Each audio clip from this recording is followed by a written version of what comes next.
Hello, and welcome to Season 2, Episode 11 of the Midwest Gaming Classic Podcast.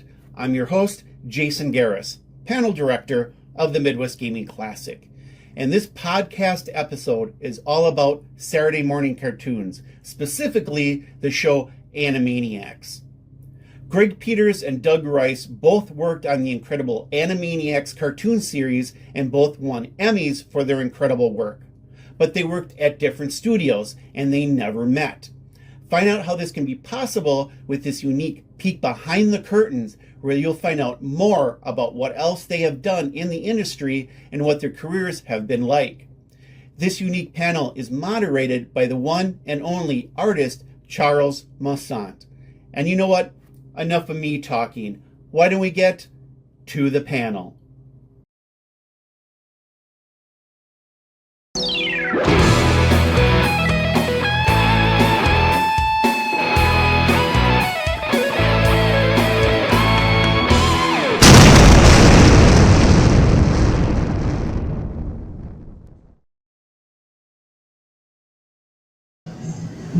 Doug, can you start us off just by telling us your background and how you got involved with Animaniacs?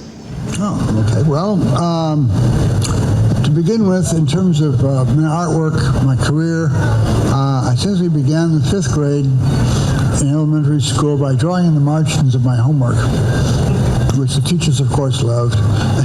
Not. Okay. But working in the margins of my homework was something that did not endear me to my teachers, but it was something I felt compelled to do when things got quiet. And that urge to draw, I didn't draw very well. I was just doing scribbles of tanks blowing things up and that kind of stuff. But the idea was I had something inside me wanted to draw. And it was an outlet. I could have been twiddling my thumbs or staring out the window, but no, I was drawing. And it was before the end of elementary school, I realized what I wanted to do is I wanted to draw comic books. And I really wanted to draw comic books. And this is the time when the first issues of Spider-Man came out. And I was really taken with the artist Steve Ditko, who had a style that was very raw. It wasn't really polished like you would see a lot today. And that rawness was something that gave me an inkling. Maybe I could learn from this guy. I mean, I like what he's doing, and it's something I think I could follow, doing some things. The way he drew hands, the way he posed a figure, the way he framed a shot. I'd like to thank all of you for being my doctors and having a lot of patience. We found the other side of the in the brain interview. I'm sure that Professor already had things underway. But a round of applause for Greg and Doug. Woo! Oh, you move close to make it more fun instead of feeling all stressed about this here. Okay, you on up there? Thank God you saved me. Yes.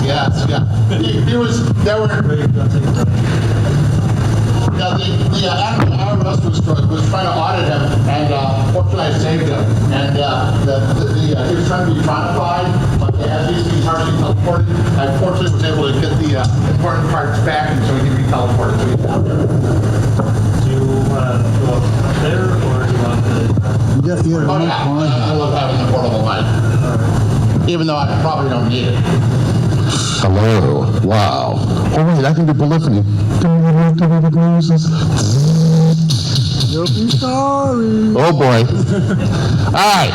First, a round of applause for these two great gentlemen. They have entertained us for years.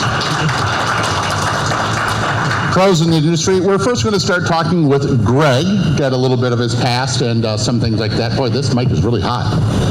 And then we will talk with the brilliant Professor Doug Rice, who's done quite a few amazing things throughout the career and history. A little brief introduction to myself. I'm Charles Moisant of Silver Phoenix Entertainment. I publish government-funded comic books, so thank you for paying your taxes. I don't know if I should be booed or cheered. All right, Greg, what is your full name? And talking to the mic. My full name? Yes. Mic working? Why don't we let you hold this? Yeah, my name's it's actually Gregory. Yep. And yeah, Peters. Okay. George is in the middle. Nice. So, yeah. So, what was your motivation and your passion to develop to go into art? Or were you always an artist? Or were you like a chainsaw guy? Like, I'm going to chop down trees. So how did you start? Well, it runs in the family. My dad was a head technical illustrator for General Dynamics. Really? So he designed a lot of battleships and stuff for the Navy. Wow. Satellites and stuff for NASA. All that kind of stuff. Stuff's too technical for me. Okay. But that's where the bulk of my artistic talent came from. But my mom's sister, my aunt, she actually went to the same art school my dad did. And my dad was dating my aunt first before he started dating my mom. But she was more on the cartoony side. So I think I got that from her. Nice. But the rest of it, yeah, definitely from my dad. So basically, you've been an artist almost all your life. Yeah, I started doing when I was 2. Wow. Yeah. My God, that's It's like Huckleberry Hound with a red crayon on the wall. yeah. And I've heard the rumor that the drawings on the wall at his house had sold for $2 to $3 million. You know, but somebody else got it. That's the sad thing. If I may. You got the title of Professor Doug Rice. Everybody, ooh, ah. Check your mic to see if that works. I think it works. Okay, excellent. So if you don't mind telling the crowd, what was your artistic background? How artistic was your family? Let's just hear a comparison. This will be fascinating. My family was artistic as a bushel of turnips. They were not. The process for me was all my own. In fact, my family was kind of like surprised, dismayed, and otherwise non-supportive at first. When I told them I wanted to be a comic book artist, it's like, oh boy, a lot of eye rolling there. And especially since I had an older brother who was the smartest kid in school, kind of thing. And he ended up being valedictorian of his high school class. Went on to go to University of Chicago economic degree. Went on to Yale for law. Wow. Graduated with honors there. So I was competing against that. I said, I'm going to go into comics. And my parents were not happy about that, but early in my high school years, they gifted me with a drawing table in my bedroom, a fully built, ready-to-go drawing table. And it was like saying, put up or shut up. Draw or, forget about it. Unfortunately for them, I drew a lot. And my first fan was my older brother. And he was a very kind of altruistic kind of person. If he didn't like it, he would say so, but he was supportive. So I must have had something going for me. And anyway, it was enough to get me through high school. I was the cartoonist from the school newspaper kind of thing, and that was my first published work. But I went from there into the Air Force after graduation. And I was stationed in Forbes Air Force Base, Kansas, outside of Topeka. And I ended up being the cartoonist on the base newspaper there. But it was mostly about growing up. I had such a sheltered childhood that the idea of going out in the real world and joining the service would be an eye-opening experience for any young person. And it was for me. I remember the first time I arrived in boot camp, and the sergeant came on to address the troops before they got off the bus. And I heard more swearing in that 5-minute period than I ever heard in my entire life. I was going, oh my God, I'm going to die. But it was a growing experience, and learned to function as an adult. And yet by abilities still were there, by drive to draw. I had sketchbooks in my barracks. I was going to town looking at art books and going to the comic book shops in Topeka. I just gravitated towards that kind of thing and kept feeding my mind this kind of material. One of the things I loved about being in the service is you got to see movies on the base for 25 cents. What a... Sorry about that. What a deal. A lot of movies. Now, Greg, do you have any military service, or what was your evolution to some of your early publishing? The early publishing? Yeah, like when you first had your material in print, for example, Doug with the school newspaper, that's where some of his first public printing was done of his art. Would you? Not only that, was the fact that somebody recognized that, right. I would be good enough to publish. Right. So on your case, what is your parallel to that? When did your work started getting published, or did you get it out there, or what was the key things for you, the start of your art career? Well, in high school, I was too busy partying, and so I don't think anything got published until I got out of high school. And what they were ads for TV Guide for their cartoon lineup, the local channel. So it was Flintstones and Scooby. And so your work was in the TV Guide. Yeah. That's amazing. And how old were you? I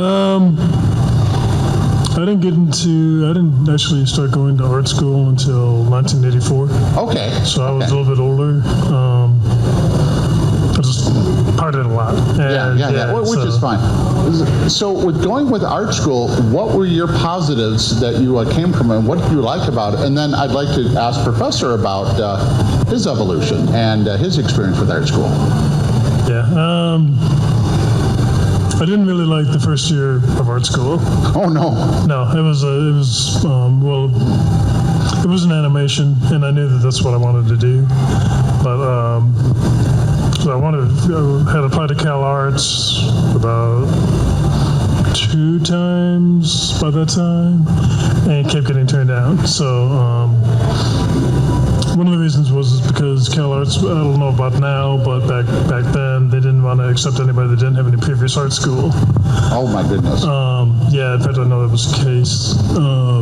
Because they wanted you to get your basic foundation art courses out of the way, so you can come to Cal Arts and start concentrating on animating.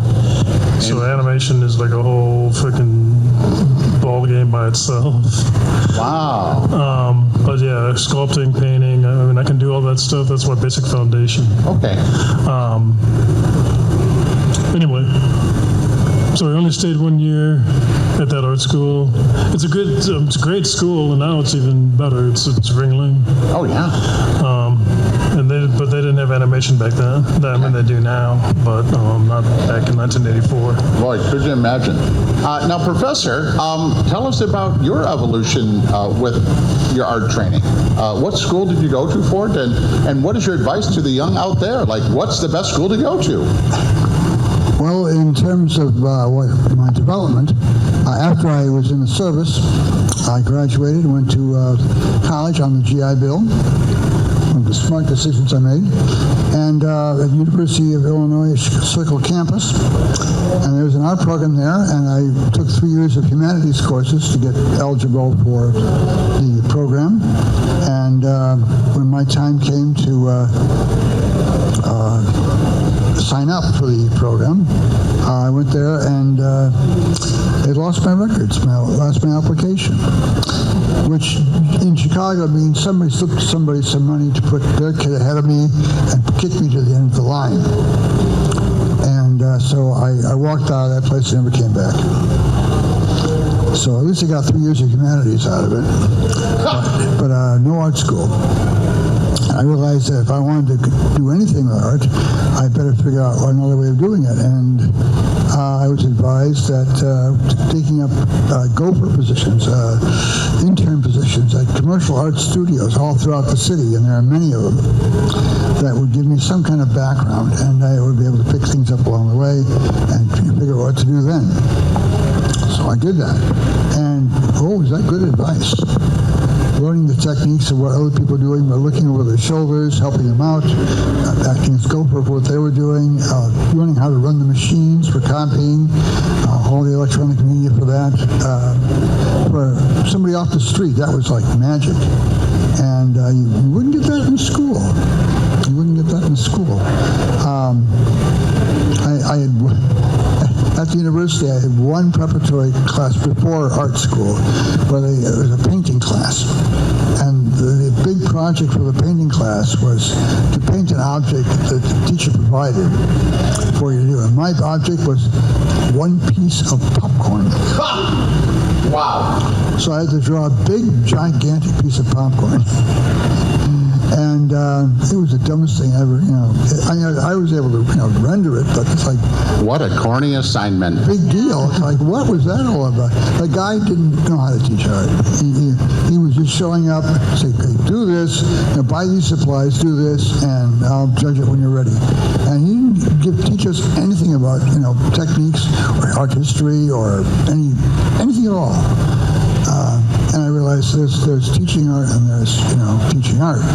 And that's, I probably dodged a bullet by not going to that school for art class.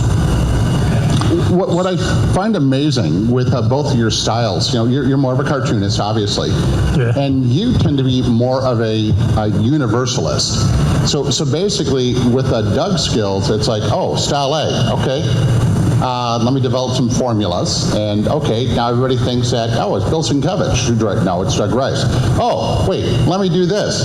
Oh, well, it looks like Wally Wood drew it. Oh, no, these are formulas I developed for that.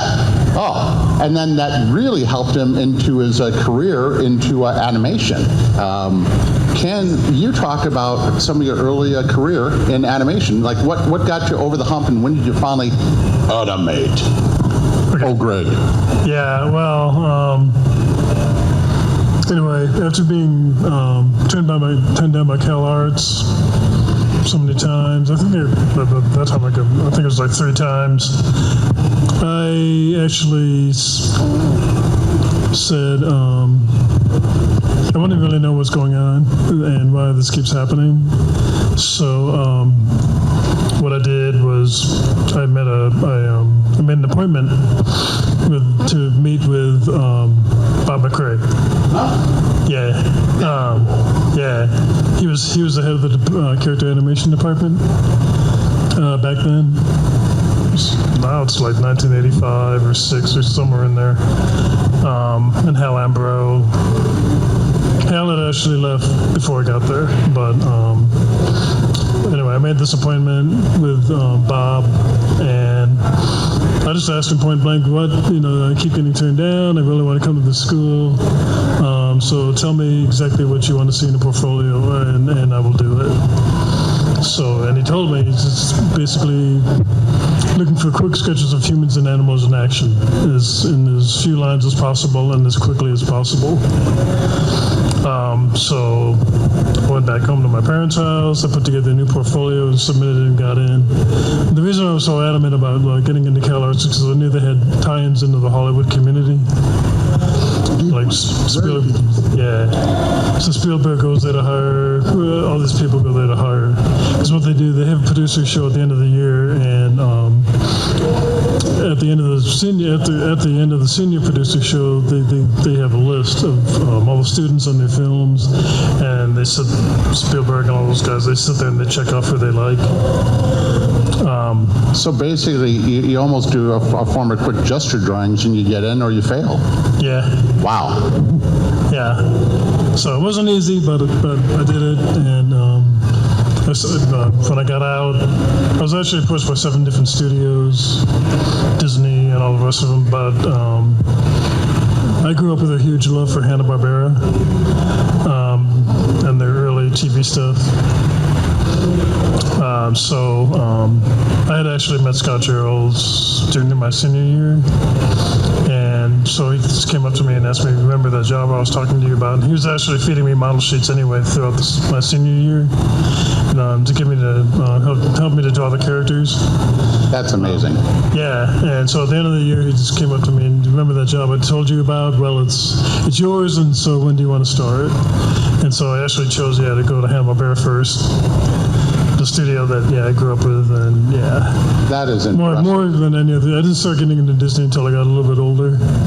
And I still appreciated Hanna-Barbera, but I could tell the difference in animation style. And Now, Doug, for you, were you able to just walk into a studio and go to the right college, or what were your dues that you had to push to get there, and what were some of the in-betweens? Like, I heard that the type of work you did, you were able to do from your home and mail it in. Yeah, well, I was in comics. I got into comic books through the Chicago fandom. They were publishing their own material, and they would meet once a month at the YMCA for comic book shows, they called them, and they would trade comic books, and they would have people who are doing artwork, developing stuff, would show their work to one another, get commentary, and some of them began to get published, independent comic books. Wow. And there was one guy based in a suburb called Naperville in the area who did the best. He got the best artists from the area and put them all in his book. And they wanted me in there, which I was very flattered. And I came up with my first giant robot character, a thing called Champion Solar 7. And it was done in manga style, which I had never done before, but I had lots of examples of the style in there. Japanese shops had mangas for sale, so I would buy some of them and study what their formats, because their way of laying out a page was very, very different. The way of doing effects work is very different. Characters, of course, obviously, but they had a lot to offer, and I wanted to do something in that style. This is an experiment, because I love different things. I love changing styles. Yes. In fact, my ability to do from superhero style to the squash and stretch animation style to the manga style and any other style I take a fancy to is what got me my possibilities of work, because whatever test they gave me, I could just sit down and draw it. I didn't have to do any research. I just knew what to do. And the comics were something that I loved, and I didn't have to wait to get designs from somebody else. They wanted me to design this stuff myself, because I was advanced enough just at the entry level to get that kind of thing, which surprised me, but what the heck, I'll take it. And so I went from independent comic books because the locals were producing enough work that the local professionals were moving into the area, and they were setting up shop at a place called First Comics. And they saw this stuff, and they hired from within the ranks there. And one of the first people they stamped up was me. And they wanted me to work on production for the books, because I knew I had that background working as a gopher in the commercial art shops. I knew all about the equipment needed to doing that, pasting up the books, the titles, doing all the corrections on the artwork and things like that to make sure everything is correct, and getting the books out on time, because I was able to work fast. Because in the comic book industry, you have to work very fast, or you don't eat. It's almost like newspapers. Yeah. So it was a real crucible in terms of becoming an adult professional, going from fan to adult, and those were great times. And it was after working a little over a year there on staff that they had an opening for a book character situation. One of the books was falling behind schedule. They took 8 pages out of it to give these guys a chance to catch up, and they're going to give 8 pages to somebody else. It was a science fiction title, as it turned out, and they said, we're going to find somebody who can do those 8 pages. And since I was working there already, I said, how about me? Can I submit? And I said, sure, go ahead, submit. They didn't even think anything of it. And I came up with America's first giant robot character. America's first giant robot character. For Color Comic. Yes. And they looked at it, and they liked the artwork, and they, with the help of John Ostrander, who's a rather famous comic book writer now these days, helped me produce the Bible for it in like 2 weeks. And I was able to make the pitch, and they said, okay, we'll let you do it. We'll get John to script it, so everything will be spelled correctly. But I got those 8 pages. Those 8 pages went on to surpass the book it was in. The book was dropped. Dino Joe survived to another anthology series, which then evolved into a mini-series, which then evolved to a regular series. The fans just liked it, and I was thrilled. And soon you're going to be resurrecting it. Now, because of time, I'm going to fast forward and ask you both about why we're here, Animaniacs. And then I'm going to open up the floor and have you ask those burning questions you've been dying to beg to get out there. Like, what about XYZ? Greg, what did you do for Animaniacs and how did you get involved? I did character design. Okay. Yeah, I did character design. You did character design? Yep. Oh my gosh, talk about that. What was your process? How did that start?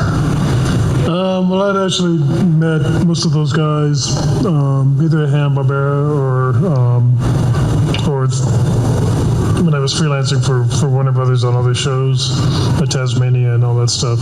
So when it came to designing the major characters, I was asked to help, and so I did.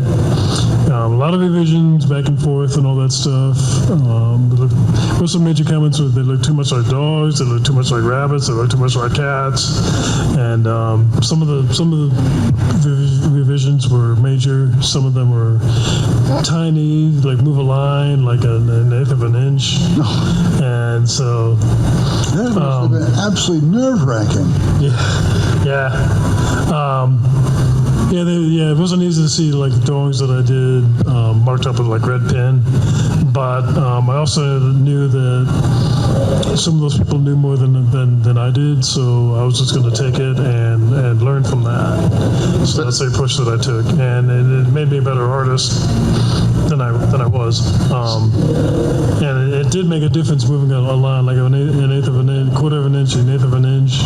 That is a lot. That looks, and yeah, it did make a difference. Anyway, I was still at Disney when that stuff started. I was on Timon and Pumbaa. Oh wow! And yeah, doing character layout, which is like animating, except you don't do as many drawings.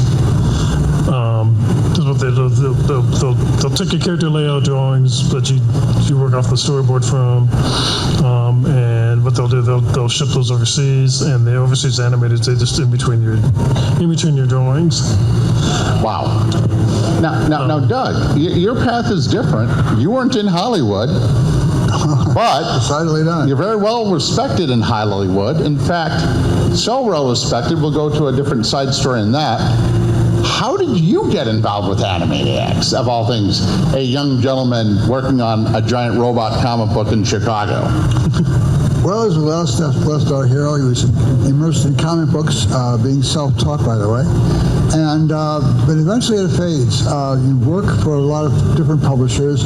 The editors end up moving on to other things, and the new editor that comes in doesn't know you from Adam, so you don't get any work. So you have to go start over again someplace else. It's brutal, but it's true. And for a long-term career, I was really failing. So then I got a phone call. And apparently somebody recommended me to a small animation studio in the south suburbs of Chicago, a place called Star Tunes. And the guy who runs the place, John McClanahan, was good friends with Tom Ruger.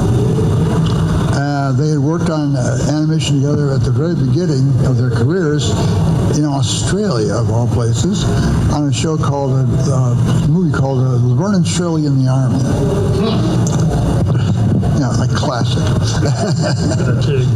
But they learned their craft, and they formed a really good bond together. And now, when the time came, Tom Ruger is out in California. He's the head of Kids WB Animation. And he wants to work on a new show. They just got done working on Tasmania, and they were finishing up work on Tiny Toons. And they were about to start working on a new show, again by Spielberg. And it was with Amblin on the lot at Warner Brothers. But there were so many episodes involved because the shows at Kids WB were once a week, once weekday, Monday through Friday. So it's 5 episodes per week, and you got a really hard schedule to maintain. And in order to make that schedule, they needed to have what they called a pickup studio. And Ruger asked McClanahan to put up a small studio in Chicago if they could work together. Now, they didn't have anything but Federal Express and email back in those days for doing that kind of communication work. But they said, we got to make an experiment, see if it does work. So they sent Star Tunes a mag track of the show and the script for the show, and we were expected at our end to do a finished episode that would be returned. And John had to assemble all the talent to do it. Fortunately, we had Ron Fleischer, who was an Oscar-winning and Emmy-winning person who worked on post-production at the studio. He was a house on fire the entire time. And the rest of the people were people who got in off the streets and who had animation background, and they were really well trained and very motivated. But he still, there were still holes, like background layouts and storyboards, things like that. And so they called me. I've been recommended because of my comic book work and the fact that I did all kinds of different designs of my work. And consequently, they felt that storyboarding is close enough to comics. That should work. And they hired me for a 2-week period to do a concept art for a project they were working on involving a science fiction civilization of cicadas underneath the world. And it's insect cities. And they're making a pitch for that called Brood 13. And I came over there, and boy, the work they had there to begin with, whoever started the project had no idea what the heck they were doing. And I realized that in order to get a good grounding on it, I would first have to figure out what the character's supposed to look like. And I did some research on what cicadas look like and what the other characters, the villains, the killer wasps look like. And based on that, I was able to do a cartoony version of them. And I came up with like a pile of 5 or 6 drawings at the end of the day, and they stared at me. And because apparently that their own people could only do 1 or 2 drawings. They would just fuss over them so much. But I came in there with 5 drawings, and they liked them all. And so they kept throwing things at me. To try this, can you do this? What about this over here? Can you try that? And rather than everything they asked me, I could picture in my head. I didn't even have to do research because everything was being done in the Warner Brothers style. And consequently, after 2 weeks, they offered me a full-time job. That's how I got into animation. That is incredible. That is just amazing. And what I just find interesting is here you designed the characters. Yeah. Then from those designs, you may have animated some of the characters, or from it, you developed backgrounds for the characters to interact with and exist in. And the layouts. Right, that is amazing. That is amazing. Now, what I'd like to do is, does anyone in the audience have questions to ask about Animaniacs or their careers, or even something for me to answer? Raise your hands, and I'll walk to you, and you can say it on the mic.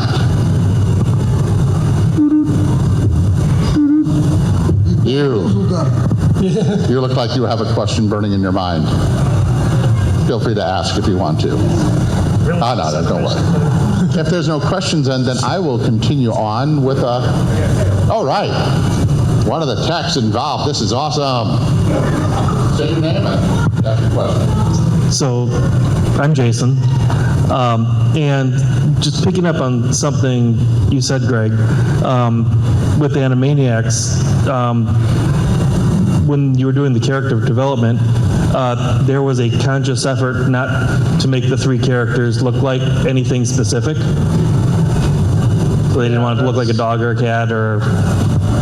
That was the major comments. We don't want them to be, people to know what they are, and we want there to be this mystique about them, where nobody knows what they are. So we want, yeah. That's a trick. Nobody knows what they're supposed to look like, but everybody knows what they're not supposed to look like. That's basically the comments that I was getting. It looks too much like you can tell this kind of looks like a dog, it looks like a rabbit, and whatever. And We just want people not to know what they are because we don't even know what they are. So yeah, it's just Because they're crazy. yeah, Boing, boing, boing, boing, boing. Zinni to the max. That's interesting, yes. You have a question? Thinking of one. Do you have a question? You've been writing out some neat notes? Yes. Have you met any of the animation giants in your career? The what? Well, you're an animation giant. So are you. You have an Emmy. And do you have any awards? Yeah, 4. Oh, you got 4 Emmys. Yeah. Oh, hi, sir. Thank you for letting me be here, sir. You're And, welcome. well, you have 1, so it's like, hi, sir. Hi, sir. Studio one too, but I was on a certificate. Yeah. Well, one day I promise when we get the money to bring it there to get you the big girl that we could bring it to that. You should bring your girls over. Show them off at the thing so people sit there like, whoa, look at that shiny girl over there. Oh, Yeah. We like you more, Greg. I do that sometimes. We love you almost long time. All right. But what are some of the animation giants that you met that you're like, wow, I got to meet it. Like I've met Bernie Wrightson. I was like, oh my gosh. Well, it wasn't really an animation shop. Yeah. Yeah. One of the stories was adapted from heavy metal. Bernie Wrightson was not an animation giant, he was a comic book giant. Yeah. The illustration giant with his Frankenstein portfolio. But he was responsible for producing a segment for the heavy metal movie. Yes. Which is just, oh my gosh. But have you met any animation giants in your realm or in your area more just comic books? Comic books. Okay. I mean, I've met everybody from Jack Kirby to Jim Steranko. And, Oh, you met John Kirby. yeah. Okay. I got to shake his hand. Okay. Let's hear a quick Kirby story and a Captain Kirk story. He also dealt with William Shatner. He was at a table. I came up. I know, but let's hear this because he was in the animated series, Star Trek, the animation. So let's hear that story, and then we will ask you, Greg, about the animation giants you bumped shoulders with. Oh, Lord of the Hollywood. What was it about Star Trek? Well, didn't you deal with him at a convention? Shatner? Yeah. Oh, yes. Yeah. Well, let's hear that story real quick. The first big Star Trek convention in 1976, just prior to the announcement of the Star Trek the Motion Picture, the movie, everybody was collecting at the hotel in New York City, and huge crowd. It was everywhere. It was like a political convention. It's just masses of people. And I worked with security. We're part of a group called the Klingon Diplomatic Corps. We wore all the goofy makeup and the sequins and everything, and we looked like the TV Klingons. But we met up in the green room with all the cast was there. And my first job was to take William Shatner down to the stage area for his first appearance. And on the elevator ride down, he had 2 people with him, his 2 friends, I think his parents were chaperoning him. He was all questions. I didn't find out later that at that point in time, he was living out of his pickup truck with his dog, traveling across country, doing gigs. And at theaters across the country. So when this phenomena happened, and he walked in the hotel and saw all the people, and they're there for him and all the rest of the cast of Star Trek. This is a Star Trek adventure. He couldn't believe it. He could not believe it. And he pumping me for questions. What's going on? What's really happening? Why are they here? And I said, people like your show. They really, really like your show. And really? But he was very much inquisitive. He wanted to find out more about it, and he pumped me for whatever particulars there were. And I told him what I knew from my own experience. The fact the show went on to syndication, and it was there that it caught its audience because we ran it 5 days a week. sometimes twice a day, and evenings and at night. And well, he didn't know that because he was getting no residuals. But he realized that if he had signed the right contract, he would be a very rich man. Now, what are some of the shoulders you've hobnobbed with? Like, hey, famous animator. Oh, my only one was Gordon Sheehan, and he worked on the very first Popeye cartoon that was in Betty Boop. That's cool. Yeah, and I was trained by him. But let's hear your story. Oh, great one. Mr. 4. Together 5. You're the thumb. Bill Hanna and Joe Barbera. Whoa! Yeah. Oh, hold on. Everybody just yell. We're not worthy. Yeah, I was very fortunate enough to start over there in 1990, and both Bill and Joe were still coming to the studio every day. Wow. Yeah, they were there every day. So I just said to myself, I'll be damned if I sit here and I don't go meet my heroes. So I did. And after that, I would meet with Mr. Hanna a few times. Joe Barbera I met with a lot. I got along with Joe Barbera really well. And then I got to meet Jane, his daughter. And yeah, so I was pretty solid in there with them. And then they had a mutual personal assistant, Carlton Zapp. He actually DJ'd my wedding. That's amazing. So, yeah. That's cool. I'm going to shift to another question. Hold on. State your name and give your question. I'm Corey Nessler, and I just wondered, did you have any memorable interaction with Spielberg about Animaniacs, about any of the characters or anything like that? Spielberg? Have either of you met Spielberg? Yeah, both 2 times actually. He's really short. It's like 4'2" or something like that. That's cool. And my wife at that time was like, "Who's that short guy?" And that's Steven Spielberg. Real quick. Justin. And cartoons were like really different. Like the late 80s, early 90s, they changed a lot from like the sitcoms of like a Snagglepuss or a Yogi Bear, Scooby-Doo, to the advertisements of the 80s, your He-Mans and your Transformers. What was it like working on a show like Animaniacs that was like very slapstick heavy, a lot of pop culture references, and then a show that kind of, I guess, what's called fourth wall breaking, that went back behind the curtain. What were you thinking when like, this is going inside of a kid's show? Doug, let's hear your take on that, because you also made an episode that everyone hates you for. And then let's hear your thing, and then we may have to wrap it up. My first episode for Animaniacs was Brainania. And it was, when I got the script and I had to adapt it to a storyboard and background layouts, it was a matter of, I read this and said, this is not your average cartoon. This is something really special. This is reviewed on many levels, and it was a wonderful experience. And then when you hear the mag track and you hear the voices, it's like, oh my God, these guys are great.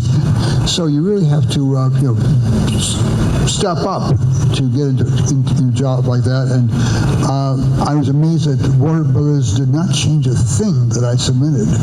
Not a thing. And I didn't realize until later on that that's really unusual. One time they gave me a script from a Tiny Toon show featuring the character Elmira. They wanted to swap out Elmira and put Wacko in there. It's a kind of an opening for the show. It's called It.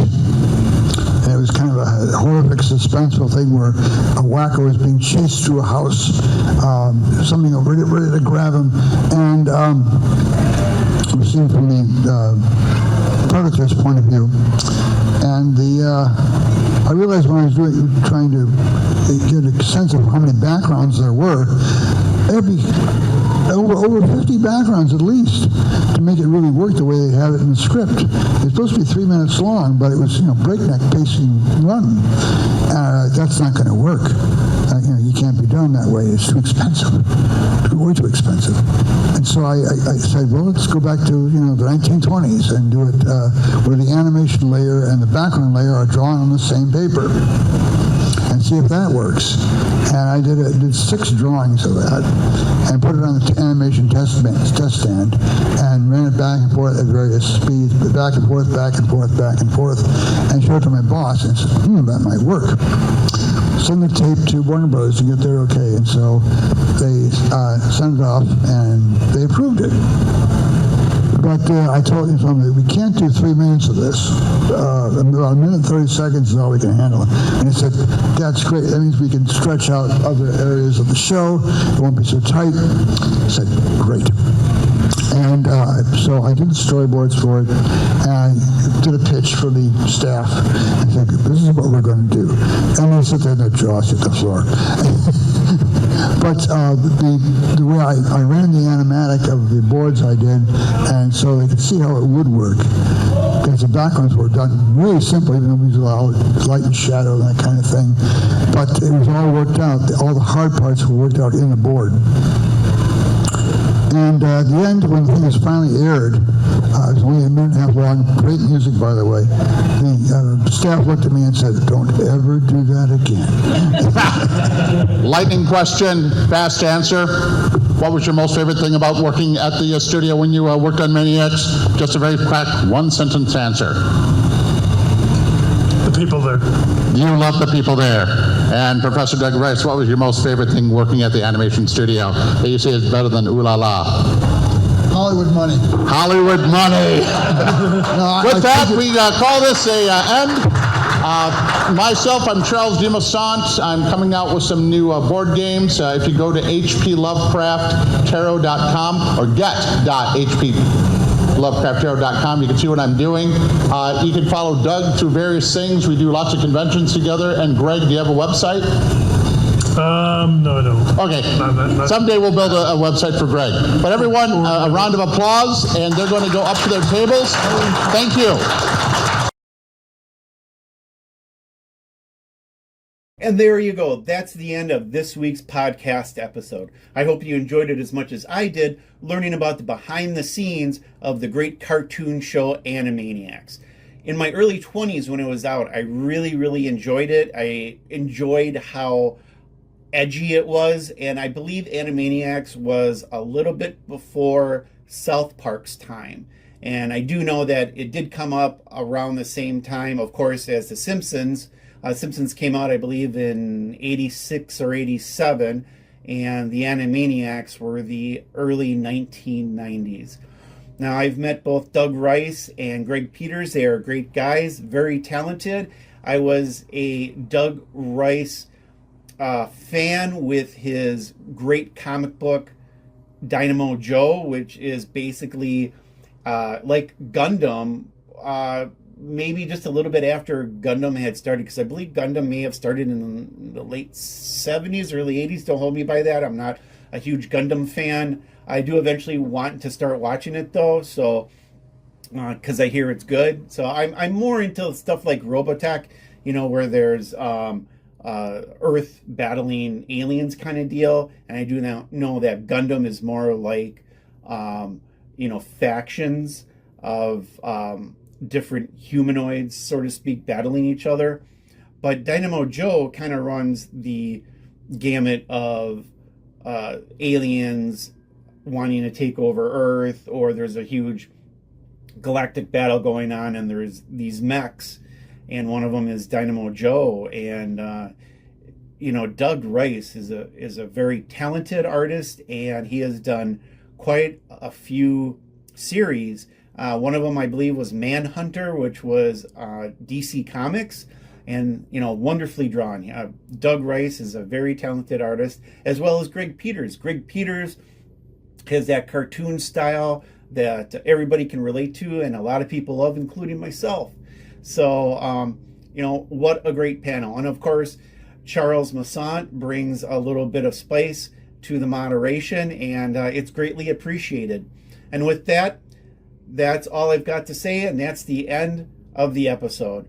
I greatly appreciate you watching and or listening wherever you choose to watch or listen to our podcast. And remember to like, subscribe, and comment. It helps out very, very much. And until next time, take care, stay safe, and game on.